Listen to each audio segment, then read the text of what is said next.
इस सदी के माँ बाप जितनी चिंता कर रहे हैं बच्चों की, उतनी उन्होंने कभी भी नहीं की थी। फुर्सत भी नहीं थी, समय भी नहीं था कि बच्चों के साथ बैठे, कि रेडियो सुने, कि टेलीविजन देखे, कि बच्चों को फिल्म ले जाए। कहां सुविधा थी, कहां समय था। रोटी रोजी पूरी नहीं हो रही थी, बच्चे जल्दी ही प्रौढ़ हो जाते थे। ये तुमने ख्याल किया? अभी भी गांव के बच्चे जल्दी प्रौढ़ हो जाते, क्योंकि छोटी सी बच्ची चली पिता का भोजन लेके खेत की तरफ। उतनी छोटी बच्ची शहर की किसी काम की नहीं, उस पर तुम कोई भरोसा नहीं कर सकते। वो अपनी भोजन ठीक से कर ले वही मुश्किल मालूम होता, पिता का भोजन क्या खाक ले जाएगी। गांव की छोटी बच्ची घर का भोजन बनाने लगती।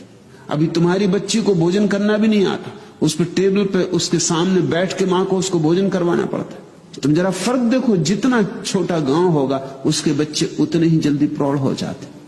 चले गाय को चराने, बैल को चराने, दूध लगाने, लकड़ी बीनने, जिंदगी शुरू हो गई।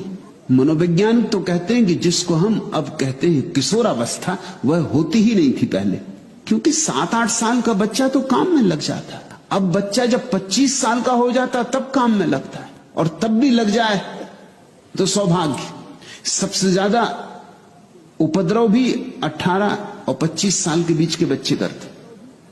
खाली है, ताकत हाथ में आ गई, काम कुछ है नहीं।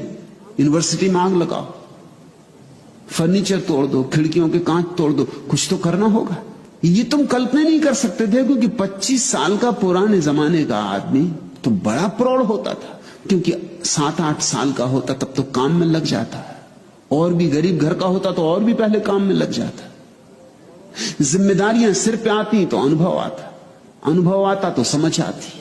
25 साल का होते होते तो जीवन का इतना अनुभव हो जाता था कि वो इस तरह की मूर्ताएं कर सकता था जो आज के लड़के और लड़कियां कर रहे हैं। असंभव। उसमें एक गुरु गंभीरता आ जाती थी, उसे जीवन का एक पाठ मिल गया होता था। आज हम सोचते हैं बच्चों को हम शिक्षा दे रहे हैं, लेकिन जीवन के पाठ से हम उनको वंचित रख रहे हैं, और उनका इतनी फिक्र हम कर रहे हैं कि ना वो अपना पजामा का नाड़ा बांध सकते, वो भी मां बांध रही।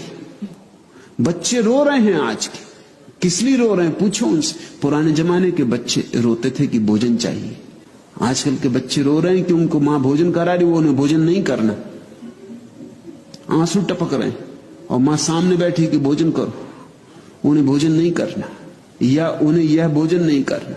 उन्हें आज कुछ और चाहिए, कि आज वो जाना चाहते हैं कॉफी हाउस, इडली डोसा या कुछ और। उनको 24 घंटे ध्यान चाहिए। ऊपर से देखने में तो लगेगा कि अगर ध्यान हमने बच्चों पर कम दिया तो नुकसान होगा, ऐसा नहीं।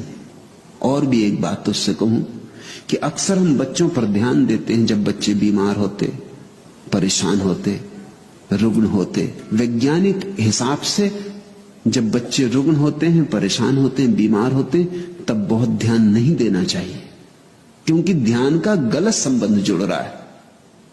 बच्चा बीमार है तब मां उसके पास बैठकर सिर दबा रही।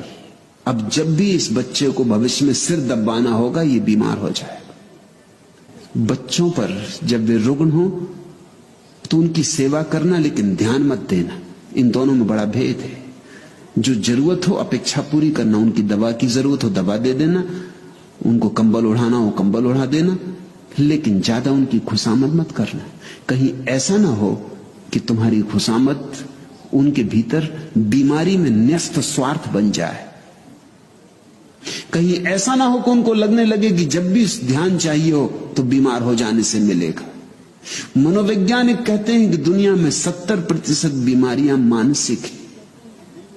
70% बड़ा अनुपात है, और ये 70% बीमारियां ऐसी हैं जो तुम चाहते हो कि हो जाएं। तुमने देखा परीक्षा के वक्त बच्चे बीमार हो जाते, परीक्षा के वक्त सारी दुनिया में बच्चों की बीमारियां एकदम बढ़ जाती, क्योंकि बीमारी सुगम उपाय है बचने का। परीक्षा देने की जरूरत नहीं, बीमार है। या अगर देनी भी पड़ी परीक्षा और पास न हुए तो भी कोई ये नहीं कह सकता कि कोई हमारी भूल हुई, बीमार थे। या अगर तृतीय श्रेणी में आए तो भी चलेगा, क्योंकि बीमार थे, क्या कर सकते हो। ये तो बीमारी बड़ी तरकीब बन गई। बीमारी के साथ संबंध जोड़ लिया स्वास्थ्य की बजाय। मेरी अपनी देशना तो यही है कि जब बच्चे स्वस्थ हों, चाहो तो उन पर थोड़ा ज्यादा ध्यान दे देना, मगर जब बीमार हो तो ज्यादा ध्यान मत देना। ध्यान को स्वास्थ्य से जोड़ने दो। जब बच्चे मस्त हों, आनंदित हों, उनको गले लगा लेना, लेकिन जब बीमार हो तब कंबल ओढ़ा के उनको सुला देना। ये कठोर मालूम पड़ेगा, ऊपर से तो कठोर साफ ही लग रहा है, लगेगा कि मैं कोई उल्टी बातें सिखा रहा हूं। ऐसे मैं उल्टी ही बातें सिखाता हूं। लेकिन जब बच्चा बीमार हो तब उसे कंबल ओढ़ा के सुला देना, दवा पिला देना, बस ऐसे जैसे नर्स करती। उस वक्त मात्र तो मत दिखलाना, सुविधा हो तो नर्स ही रख देना, वो ज्यादा अच्छा। लेकिन जब बच्चा प्रसन्न हो, आनंदित हो, तो कभी उसे गले भी लगाना, उसका हाथ में हाथ लेकर नाचना भी।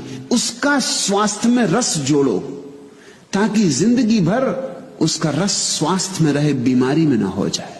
दुनिया की 70% बीमारियां समाप्त हो सकती हैं अगर हम बच्चों का संबंध स्वास्थ्य से जोड़ दें।